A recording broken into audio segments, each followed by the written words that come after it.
After my rebirth, I didn't scream or cry, nor did I fall into a spiral of disbelief. I just stood there, looking at the same worn-out conference room of Shenyang Textile Factory, the same aging wallpaper peeling at the corners, the same smell of machine oil lingering in the air, and the same faces of people who had once applauded me, only to later turn their backs and call me a thief. I was back.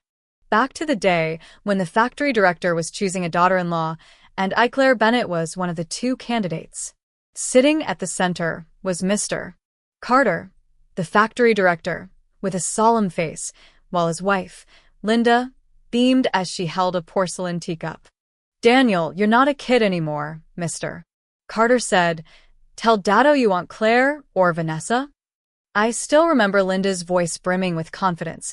"What's there to ask? Daniel and Claire have been inseparable since they were kids. I should have been honored, right? The entire factory thought it was a done deal. I was the chief designer, the future daughter-in-law of the Carters, the pride of Shenyang. But the way Daniel looked at me that day, cold, distant, unfamiliar, I knew instantly. He was reborn too. Just like me. In our previous life, his precious Vanessa Collins had died in a lathe accident at 20, and I had taken her place by his side, married him, and carried the weight of both our lives and the factory on my shoulders for over 50 years. I gave him everything. My youth. My health. My soul. I turned Shenyang from a crumbling workshop into the leading textile company in the province. I thought we'd grow old together. But at our golden wedding anniversary, in front of hundreds of friends and family, he took out a yellow design draft and said Vanessa's ideas had been the foundation of everything. That I stole her brilliance, her life, even her man. That I didn't deserve a place in their ancestral hall. Even my daughter, whom I raised for 30 years, looked at me with disgust and called me a shameless thief. The last thing I remembered before collapsing at the celebration hall was Daniel declaring he wanted to move Vanessa's spirit tablet into the family shrine, replacing me. So, yeah, when I saw that same look in his eyes again in this reborn timeline, I didn't hesitate. I stood up, bowed slightly, and said, "Mr. and Mrs. Carter, I appreciate your kindness all these years, but I'm not worthy of Daniel.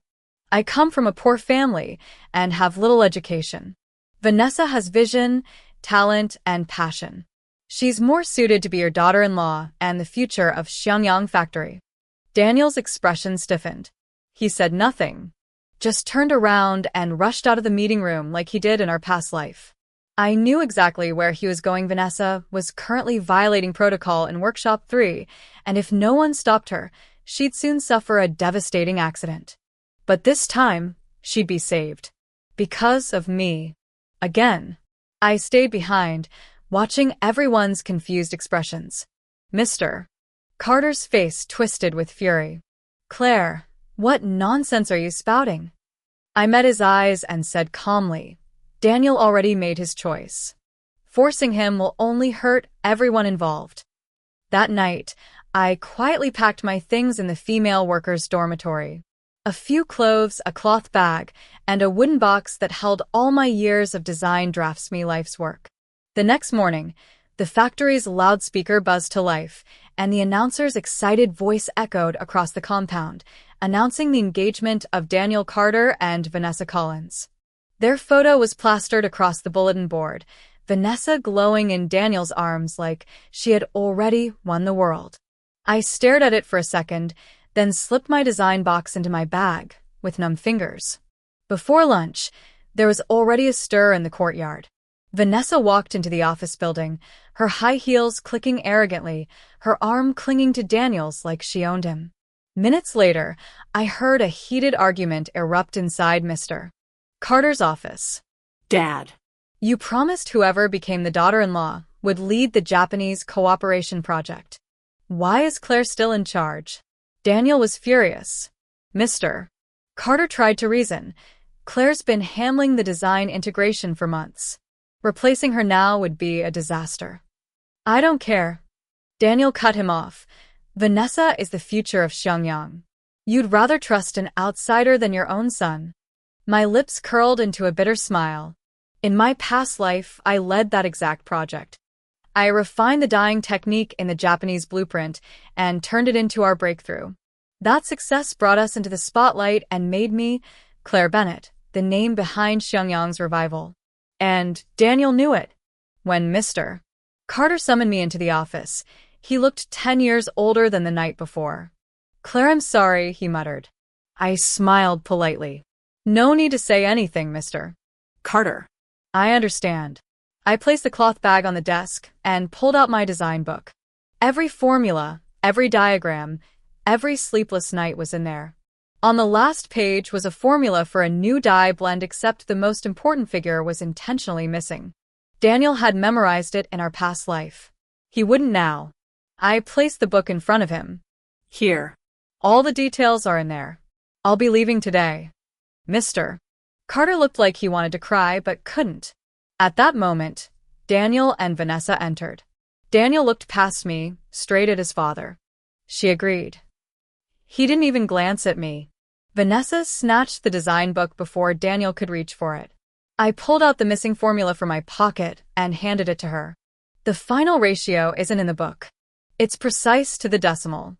One error and you'll ruin an entire batch. 30,000 yuan down the drain. Plus, the Japanese will terminate the partnership." Vanessa flushed but sneered. "Don't scare me. I'll figure it out. I'm not some amateur." I didn't argue. She was an amateur, and she had no clue what she was walking into. As I turned to leave, Vanessa called out, "Wait. Since Claire is no longer a designer, she's technically no longer part of the factory, right? She should leave behind everything that belongs to Xiangyang." I froze. She looked at Daniel for backup, her face smug. "Right?" Daniel hesitated, then looked away. Mr. Carter slammed his teacup to the floor. "Claire has worked here 8 years. Even if she's not my daughter-in-law, she's still like a daughter to me." "Dad," Daniel's voice was cold. "Vanessa's right. Let's make a clean break." I laughed quietly. "All right. Since you want to settle accounts," I listed every contribution I'd made over 8 years: new designs, innovation breakthroughs, provincial orders won, record profits earned. Mr. Carter's face grew darker with each number. Then Vanessa stepped forward, smirking. "And what about your work clothes? Your watch? Your bicycle? All factory property, no?" I stared at Daniel. "When the apricot trees bloomed that year by the river, do you remember what you promised me?" His response was sharp. "I forgot." My heart stung despite everything. I took off my watch, model worker uniform, shoes, socks, even the last layer of my shirt. The concrete floor cut into my feet, but I didn't flinch. Daniel finally snapped. "Enough, Claire. Stop it." I folded the shirt neatly, placed it on top of the pile, and said calmly, "From now on, I'm just Claire Bennett. I'm no longer Xiangyang's apprentice." As I walked barefoot out of the office building, the speaker blared. "Due to inappropriate behavior and poor character, Claire Bennett is hereby expelled from Xiangyang Textile Factory." People stared and whispered, "Ungrateful girl. She refused to marry Daniel Carter? So heartless." My feet bled on the concrete, but I walked with my head held high. Just as I stepped through the factory gate, a black car rolled up beside me. The window lowered, revealing a polished young man. "Are you Miss Claire Bennett? My boss would like to meet you."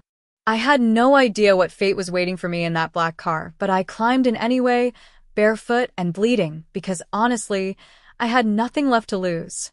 The man introduced himself as William Bennett, assistant to a certain Mr.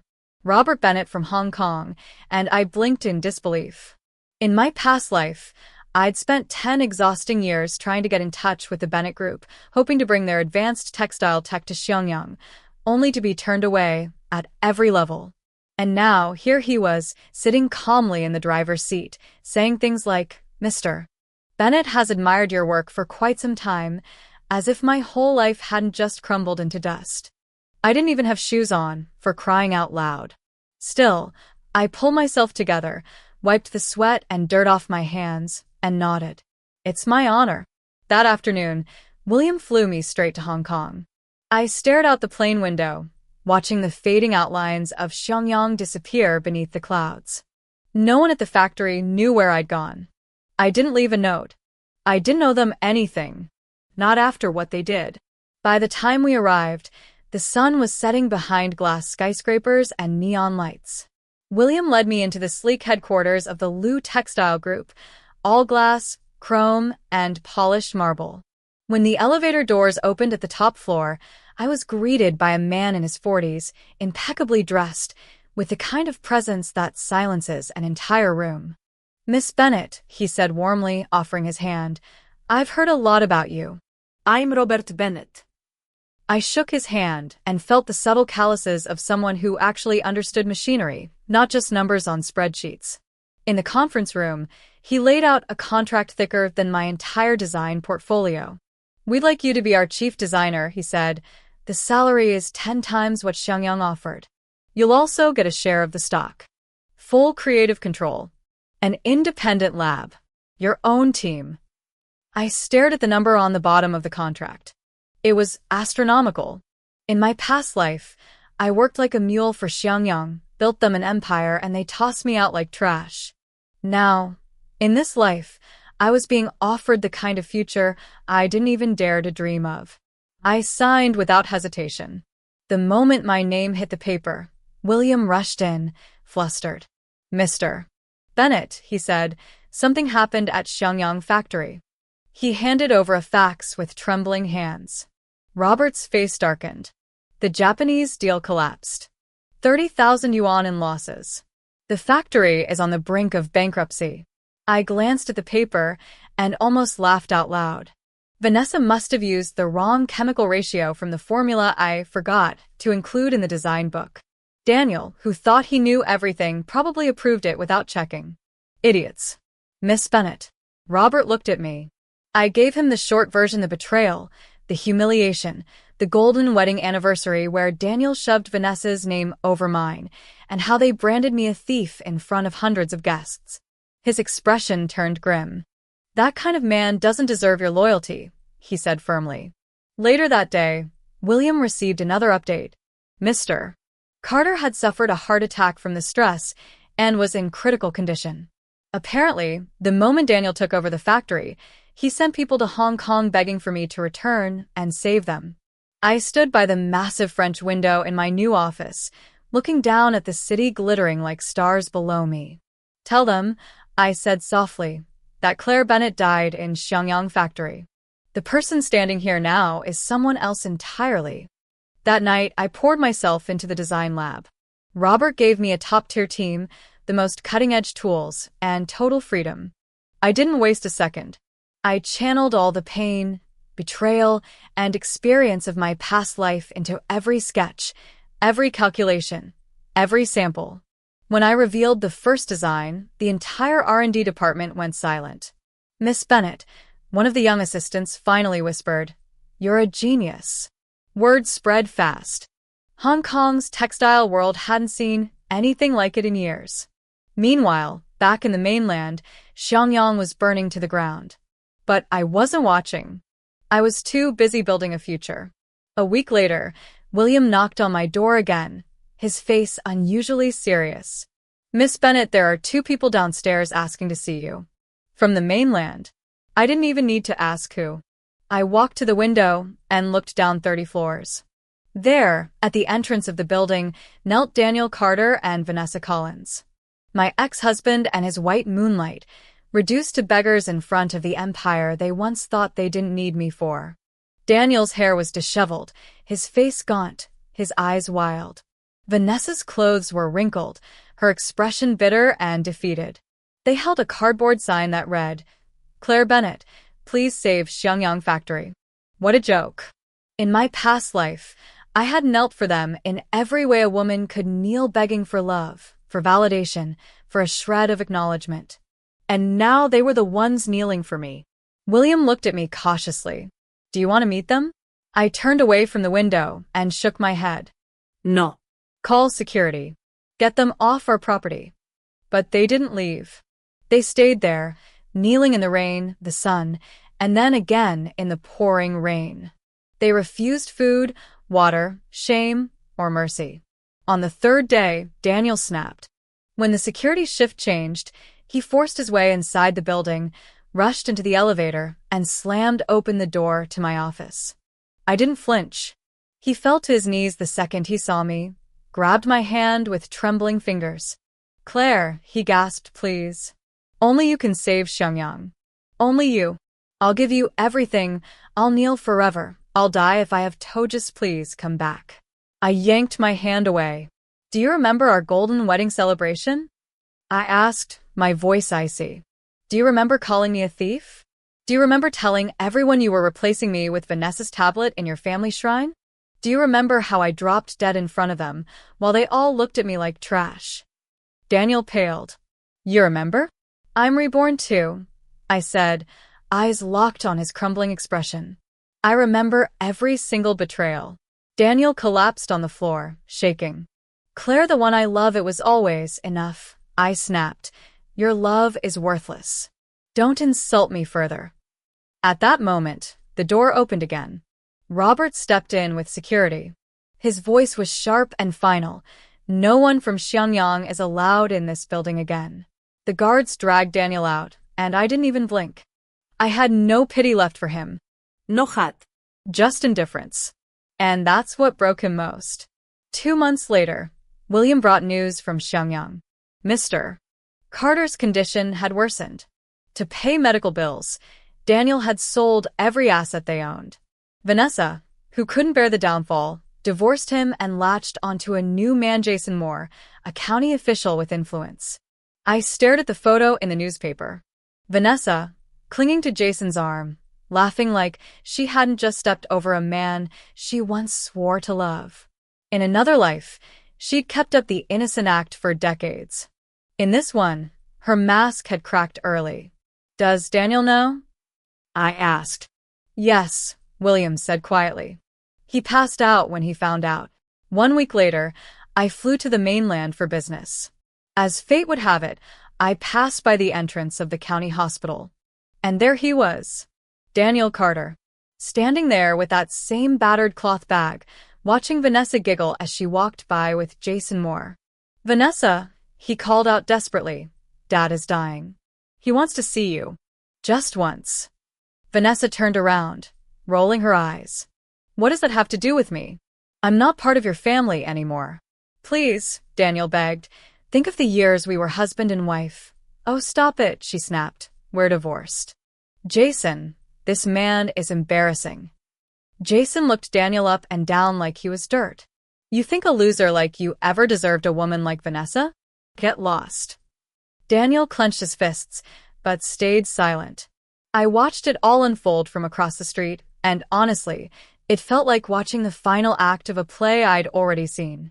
Vanessa had used him, just like he once used me. And now they'd both lost everything. Karma wasn't just poetic, it was inevitable. I walked into the hospital, without looking back. Mr. Carter was on his deathbed. The man who had once taught me how to hold a pencil, who gave me my first design book, now looked like a shadow of himself. When he saw me, he smiled through his tears. "Claire, my daughter, you came." I held his frail hand and blinked back the sting in my eyes. "Uncle Carter, I'm here." "Forgive Daniel," he whispered. "He was foolish. But he loved you." Just then, Daniel rushed in. The moment he saw me, he fell to his knees and broke into sobs. "Claire, please just say you forgive me just once. I'll trade my life for it if you want." I stood there unmoved. "I'll never forgive you, Daniel," I said coldly. "Some betrayals are carved too deep." And just like that, the man who once threw me away broke again, crumbling on the hospital floor. The moment I said those words, Daniel completely collapsed, crying so hard the nurses had to pull him away from Mr. Carter's bed, but nothing could stop what came next because right then, Mr. Carter suddenly coughed up a mouthful of blood, and his hands trembled in mine as he pointed weakly at his son, eyes wide with fury. "You ungrateful child, I raised you to carry on the Carter name, and this is what you become? Replacing the woman who gave you everything with a woman who gave you nothing." Daniel crawled forward in panic, shouting, "Dad, no, please don't be angry. I was wrong. I swear I was wrong. I messed up. I was blinded. But it was too late, Mr. Carter coughed again, harder this time, blood splattering the hospital sheet, and within seconds, the heart monitor let out that flat, endless beep that marked the end of an era. The nurses rushed in, trying to revive him, but I already knew he was gone. Gone like everything I had once sacrificed for that family. Daniel screamed as he clutched his father's lifeless body, begging him to wake up, swearing he'd fix everything, but no amount of regret could undo what he had done. I stood there for a long moment, staring at the man who once treated me like a daughter, and even though he chose his son in the end, I still sent a wreath to his funeral. I didn't show up, of course. I wasn't there to receive the empty stares or watch Daniel put on a tragic show for the townspeople. But I made sure everyone saw the card on the massive display of white chrysanthemums, in loving memory of my mentor, Richard Carter. Claire Bennett. That was enough. And apparently, that was more than Daniel could take. When he saw the wreath, he dropped to his knees again and cried out to the entire crowd, "Fellow villagers, I have wronged all of you. I have wronged my father. I've wronged Claire Bennett. I let greed destroy everything. I was the one who pushed her out of Xiangyang factory. I was the one who chose Vanessa Collins over her. And now look what it's cost me. My father died because of me." The crowd was stunned into silence, then whispers rippled like wildfire through them. Some pitied him. Others were disgusted. But I watched it all from a distance, unseen and untouched, like a spectator at a play I'd already watched in another life. After that, it didn't take long for Xiangyang Textile Factory to collapse. Official bankruptcy. All assets frozen. Daniel sold what little remained: the old house, the last car, everything down to the furniturito, pay off the factory's debts. I heard he moved into a tiny rental on the outskirts of the city, a space barely large enough to lie down in. No heat. No stove. No running water most days. He made money by fixing watches and radios for a few coins, living off instant noodles and stale bread. I wasn't surprised. In fact, I felt nothing. Not sympathy. Not satisfaction. Just a kind of quiet confirmation that karma was very real and very precise. The funny part was that just when I thought Daniel had hit rock bottom, Vanessa showed up again. Wearing a flashy gold necklace, red lipstick, clinging to the arm of County Magistrate Jason Moore like a prize she won in a bargain bin. She strutted up to Daniel's tiny sidewalk stall and laughed in his face. "Wow. So pitiful fixing watches now. I always knew you wouldn't last without me." Jason Moore joined in, smirking like a smug clown. "This dump isn't even as nice as the guest house bathroom. You used to be someone, huh?" Vanessa giggled and flicked her hair. "Yeah, thank God I got out when I did. You really would have dragged me down. And guess what? Claire's doing amazing now. Big fancy company in Hong Kong, married into wealth, global designs. You could have had all that, but Noya chose me instead." Daniel froze. The screwdriver in his hand dropped to the ground, and he just stared into space, like someone unplugged his soul. And that's when I happened to be driving by. Of course I stopped. Of course I got out. Because there are some moments in life you deserve to witness with your own eyes. As I stepped out of the car, heels clicking against the pavement, Vanessa's smirk disappeared instantly. She backed up behind Jason, like I was some ghost come to haunt her. I mean Claire," she stuttered. I didn't even look at her.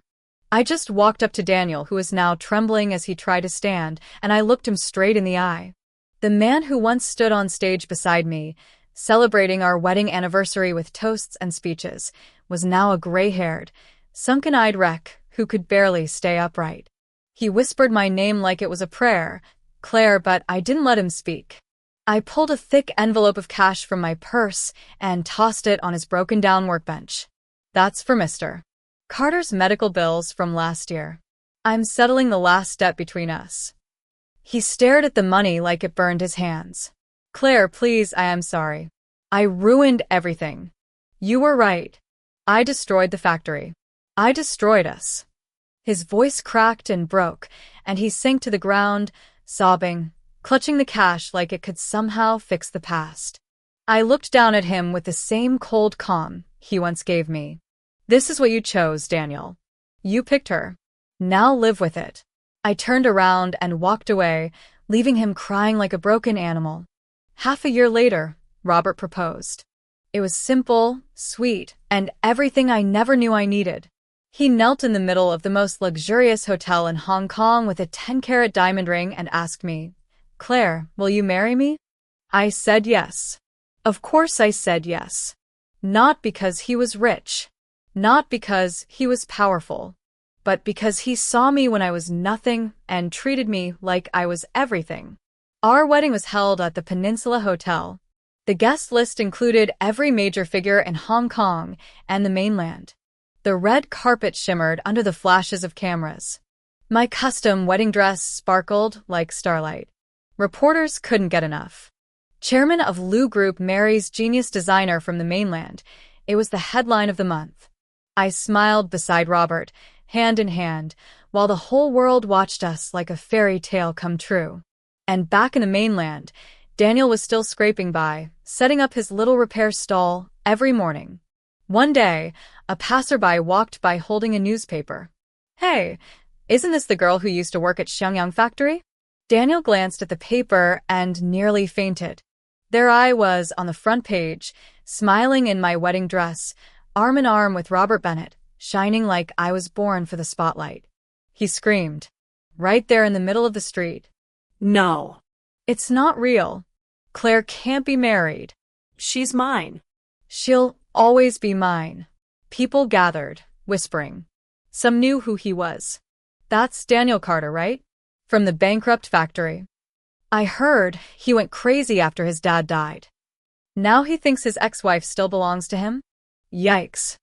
It didn't take long before someone called emergency services. They found Daniel running through the streets, shouting my name, crying, "Claire, don't leave me," over and over again.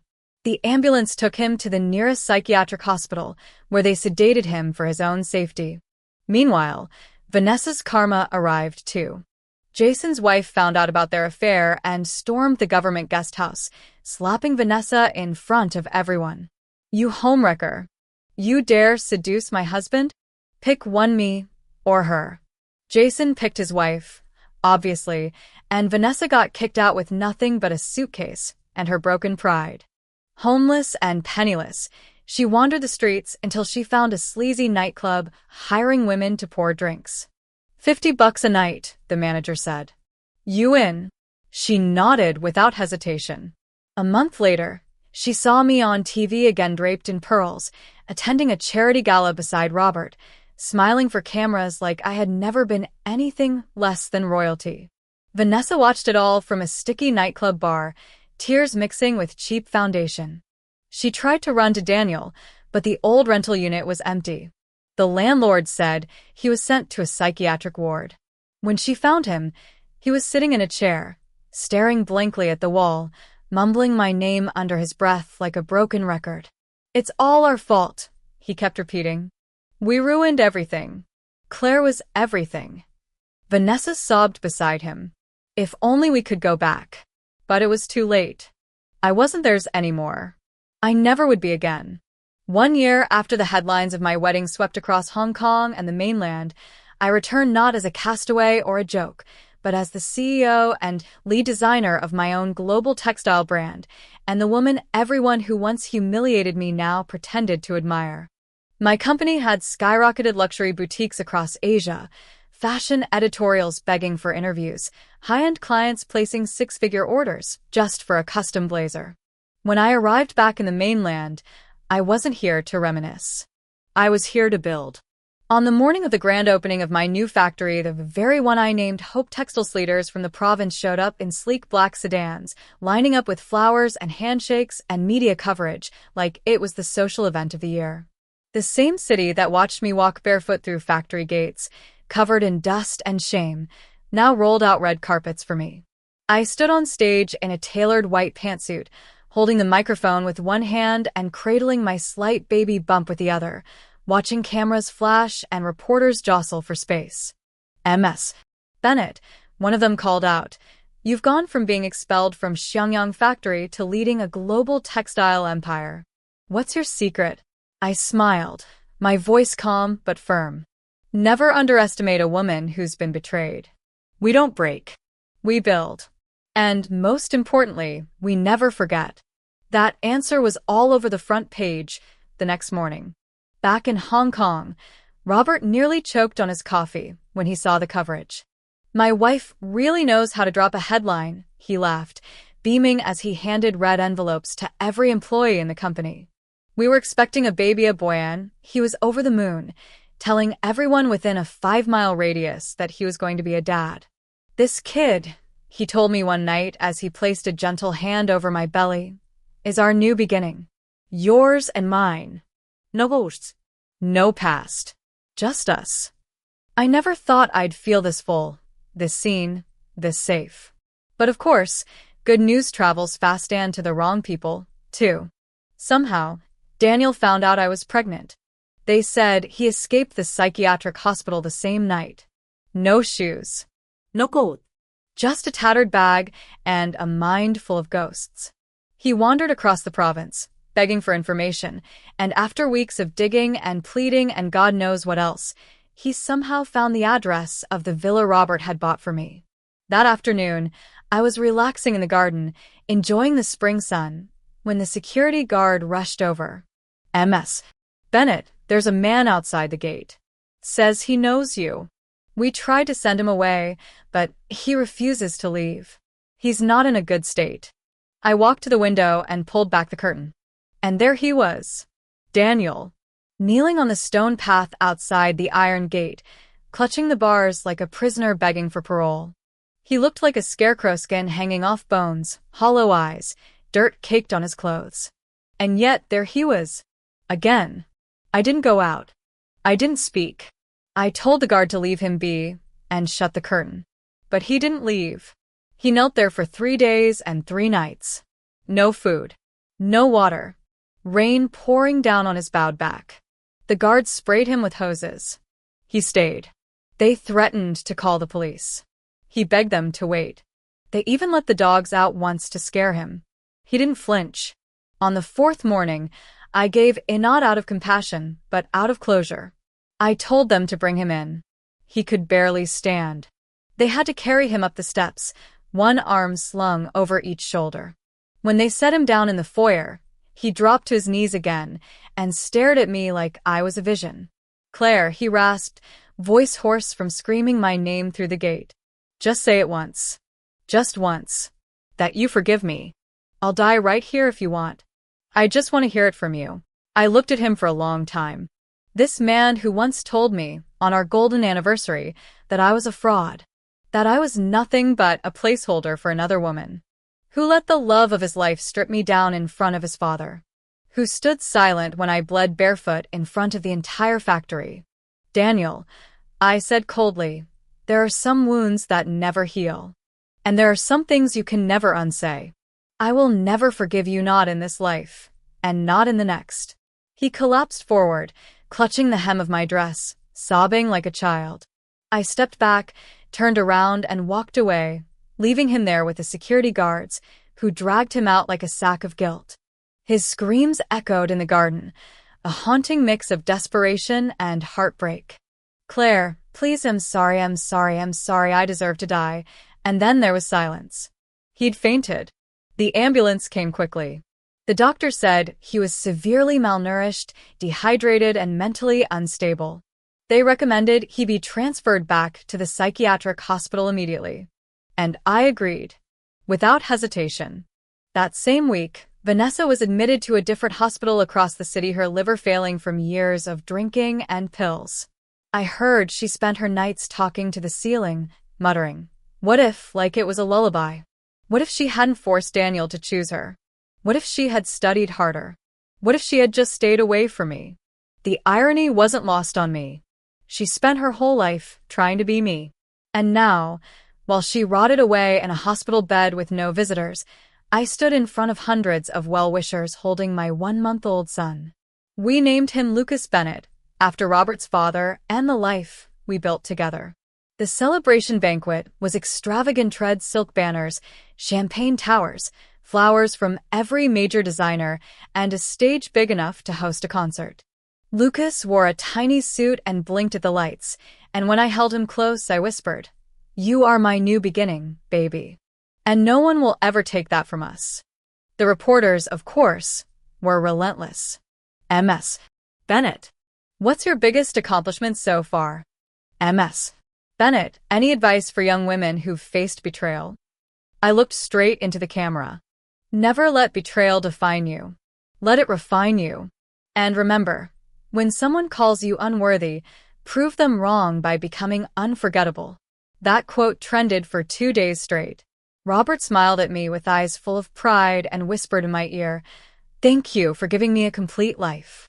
I smiled back, holding our son, and said, "No, thank you for giving me a chance to believe in love again." And just like that, the woman who once stood in front of a factory gate with bare feet and a broken heart now stood at the top of the world. Not because she was lucky, not because she was chosen, but because she chose herself. And that, more than anything, changed everything. 2 years after Lucas was born, I had everything I once thought only existed in someone else's Lithian adoring husband who respected me more than anyone ever had, a beautiful son who carried our future in his tiny hands, and a career that no longer required me to beg anyone for approval.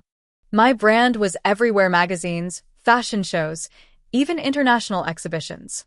The name Claire Bennett was no longer whispered with gossip, but spoken with admiration and envy. And yet, even with all of that, the universe had one more scene to play out, one more quiet knock from the past that needed answering. It happened during an ordinary afternoon. Lucas had just fallen asleep on the soft white couch in the villa sunroom, and I was sketching a spring line when William walked in, his expression unreadable. "MS. Bennett," he said softly, "I thought you should know.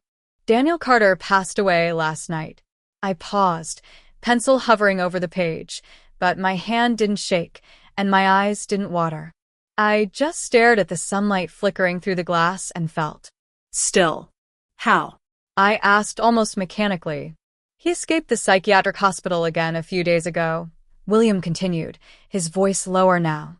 "Apparently, he had been searching for you again. Asking people on the street, wandering barefoot. One of the guards tried to stop him, and he collapsed. Heart failure, malnutrition, mental exhaustion. They said his last words were your name." For a moment, I said nothing. Then I placed my pencil down, walked to the window, and stared out at the garden. It was blooming with white lilies, the same flowers that had once lined our wedding aisle the first wedding. The one where I thought love meant sacrifice, and sacrifice would bring loyalty. Did he have any family left? I asked. William hesitated. None. Vanessa is still in the hospital. Her liver's failing. She has no one either. No visitors. No money. She can't even pay her medical bills. I exhaled slowly, a weight settling over manic grief, but finality. This was the true end of that chapter. I didn't cry. I didn't break. I had done that already in another lifetime. Now, I just needed to put it all to rest. The next morning, I flew to the mainland, not for sentiment, but for closure. I visited the hospital where Vanessa was staying. She looked even thinner than before, bones jutting out from beneath pale, sagging skin. Her once proud eyes were now sunken and hollow, her lips dry and cracked. When she saw me, she blinked in disbelief. "Claire," she croaked. I nodded once. She looked like she wanted to laugh and cry at the same time. "You're really here," she whispered. Why? I didn't answer right away. Instead, I sat down in the chair beside her bed. "I came to tell you something," I said slowly. "Daniel is gone." Vanessa's body flinched like I had slapped her. Her hand trembled as she grabbed the sheets. "Gone," she whispered. "No, he can't be." I watched her reaction, not to torture her, but because I needed to see it. Needed to confirm what I already knew, that she hadn't truly loved him. Not really. Not in the way I had. What she mourned now wasn't Daniel, it was the last shred of her illusion, the final crack in the mirror that used to show her as the woman who won. "He died searching for me," I said, keeping my voice neutral. In the end, all he had left was regret. Vanessa didn't say anything. She just turned her face to the wall, shoulders shaking silently. I didn't offer comfort. I wasn't there for that. I stood up, walked to the foot of her bed, and said my final words to her, clear and steady. You took everything from me. My name, my family, my dignity. But in the end, you couldn't take my future. You couldn't take who I became. I didn't come here to forgive you, Vanessa. I came here so you'd know that I didn't need to. And with that, I walked out and never looked back. That night, I stood on a rooftop balcony overlooking Xiangyang City. So much had changed, and yet so much hadn't. The streets still bustled, the factory buildings still stood, though many were empty now. My own factory Hope Textile had become a shining light on the city's edge, a symbol of what could rise from ruin. I knew people whispered about me. They always would. She came back with millions. She's the one who rebuilt the industry here. Didn't she used to be engaged to Daniel Carter? Didn't she get kicked out of the factory barefoot? Yes, I did. And now I was the one signing deals with foreign investors, mentoring young women in tech and design, creating scholarships for girls who didn't want to be anyone's backup plan. My name no longer carried scandal. It carried legacy. A few days later, Robert and Lucas joined me in the mainland. Robert wrapped me in his arms the second he stepped off the plane, holding me close like he always did when the past threatened to knock too hard. You okay? He asked gently. I nodded against his chest. It's all over now. For real this time. Good, he whispered into my hair, because we've got a whole future ahead. I smiled. Lucas giggled in his arms, reaching out toward my face with those curious little fingers, and I kissed the tips of them like they were made of gold. That night, as we sat together in our villa, surrounded by warm lights and soft music, I realized something I hadn't fully accepted until that moment. This was the life I had rebuilt from ashes. Not just survived. Not just escaped. Rebuilt. I wasn't just the woman they once kicked out. I was the woman they could never become. And the peace that brought me was worth more than any revenge. The story wasn't about Daniel and Vanessa anymore. It hadn't been for a long time. It was about me. The girl they abandoned, who learned how to rise without their hands. The woman they betrayed, who turned their knives into stepping stones. The mother who would raise a son knowing she was never weak for loving, only brave for leaving. Claire Bennett wasn't someone's discarded choice anymore. She was the main character. And this was only the beginning.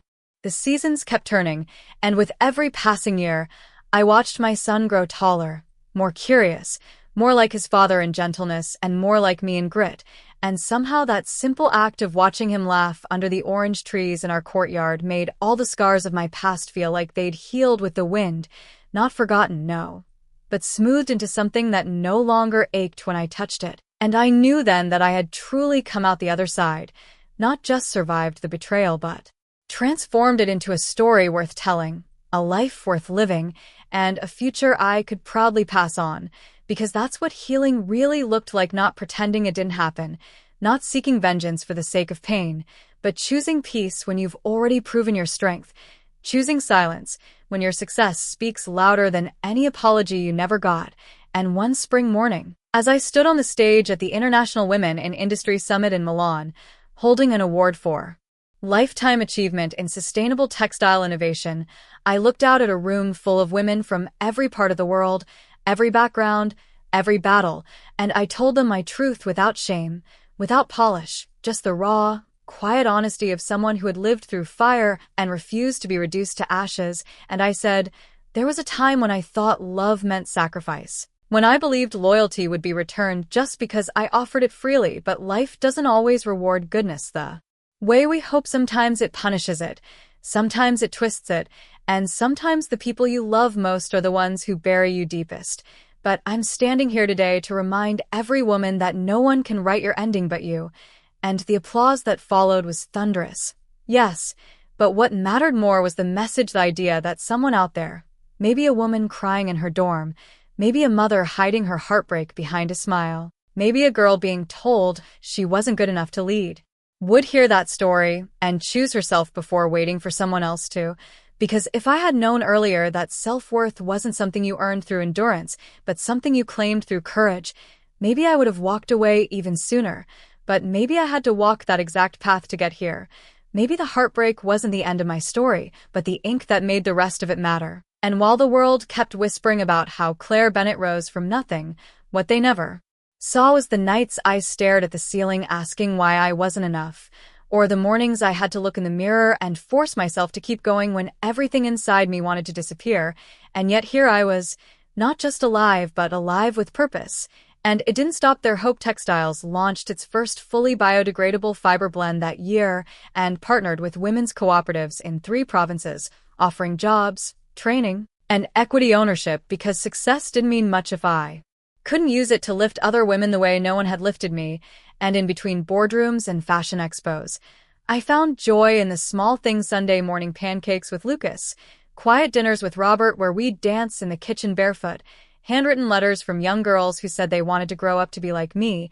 And it was in those moments, not the headlines or the awards, that I felt truly powerful, truly healed, truly free. And then one day, Lucas came home from school with a class project about family, holding a crayon drawing of me in front of a big glass building, and he said, "Mommy, I told my teacher that you build big things." And I laughed and asked, "Buildings?" And he shook his head and said, "No, lives." And I don't know how such a small sentence could shatter me so gently, but it did, because in that moment I realized that everything I had done, every tear, every decision to stay silent when I could have lashed out, every late night where I buried myself in, designed to keep from unraveling, was seen, not just by the world, but by the one person I wanted most to understand that his mother wasn't broken, wasn't bitter, wasn't angry anymore, but whole. And I knelt down and hugged him and whispered, "You're the biggest thing I've ever built." And I meant it with every cell in my body, because legacies aren't about revenge, they're about impact. And if all the pain I endured gave birth to this moment, to this life, then maybe it wasn't tragedy, it was transformation. And that's what I would tell any woman still stuck in the middle of her story. Don't let their betrayal be the period at the end of your sentence. Let it be the comma that leads to your comeback, because one day you'll wake up, look around at the life you created with your own 2 hands, and you won't feel anger anymore, you'll feel awe, and that's the day you'll know it's over. Not because they apologized, not because they crawled back, but because you no longer need them to. And as for me, Claire Bennett, the woman once tossed aside like an extra draft of someone else's dream, I became the headline, the blueprint, the name etched into contracts, stitched into silk linings, whispered between power brokers and dreamers alike. And on the final night of the year, as fireworks exploded over the Hong Kong skyline and Robert pulled me into his arms on the balcony of our penthouse, Lucas dancing around our legs with a sparkler in hand, I leaned into the warmth of a life I built from ruins and whispered to the stars, "Thank you for the pain, for the fall, for the second chance, because I didn't just survive them, I outgrew them, outlived them, and outshined every shadow they ever cast over me." And that, more than anything, was the ending I deserved.